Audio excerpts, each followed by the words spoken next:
Kami ni Lolo, kasi nga kondo yung bahay, malinis, kumbaga malinis. Wala kang trabaho. Basta ang trabaho ko lang, magluto lang kakainin namin. Maglaba ka naman, automatic naman. Lahat naman ng kagamitan sa bahay, automatic. Walang hirap. Kaya gigising ka ng alas 8 ng umaga, kakain ka, alas 10, alas 9, pagtaas ng pagkain, alas 9, trabaho ka na, alas 10, wala ka ng trabaho. Magluluto ka na lang tanghalian, pagtaas tanghalian, tulog ka na ulit. Or manood ka ng TV.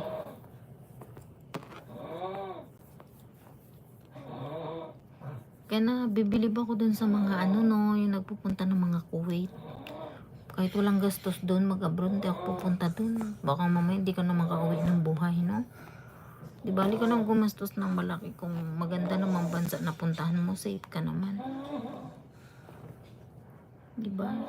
Pwede ka naman sa Japan, yun nga lang, gagastos ka talaga ng medyo mahal. Pero okay na din yun, di ba? Kaysa naman nakapunta ka nga ng ibang bansa, wala kang gastos, bugbog naman ang inabot mo, tapos di ka pa pakakainin. Ang hirap ng ganun. 5 million, may gilap shout out po. Maraming salamat.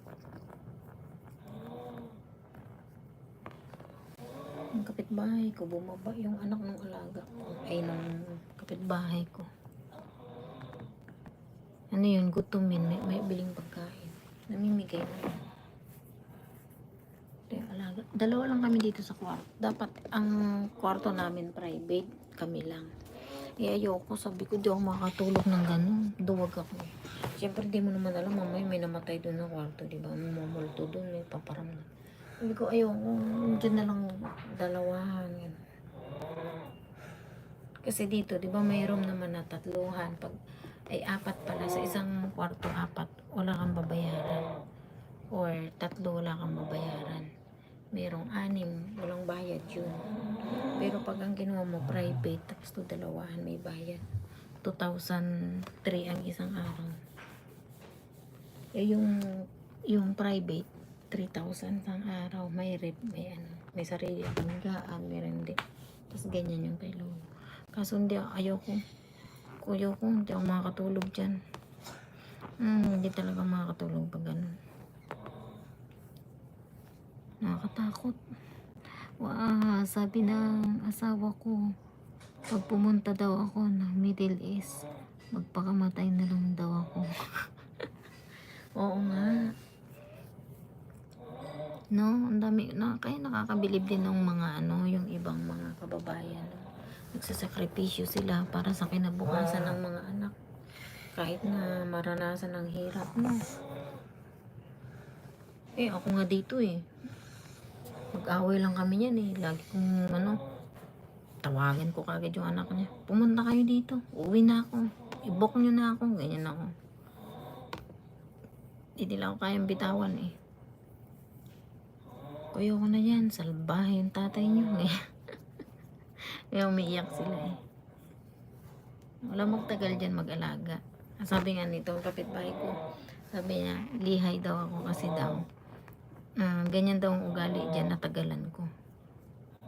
Ganyan ugali niya, natatagalan mo. Sabi niya, dami-dami namang pwede ka nang maghanap ng ipapalit dyan. Dami namang mababait dito, sabi niya. Tulad daw yun, yung tatay niya mabait daw. Mabait talaga yung ito yung matanda, yung kapitabi namin. Mabait. Sabi niya, tsatsaga ka dyan Tamo nga ang bunganga. Mura ng mura yan kanina pa. Sabi ko, araw-araw naman yan, nasanay na ako. Sabi ko, gabi-gabi yan Kagabi nga ako, walang tulog yan Ingay-ingay. Sige, ikot ka. Bakasan mo ako sa short. Manood ako ng long video mo. Mag-end na ako. Bakasan mo yung short ko. J-Rose Bien.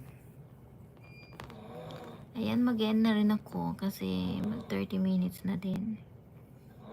Bakasan mo yung ko short ko. Bye. Thank you. 5 million thumbs up. Maraming salamat. Mag-end na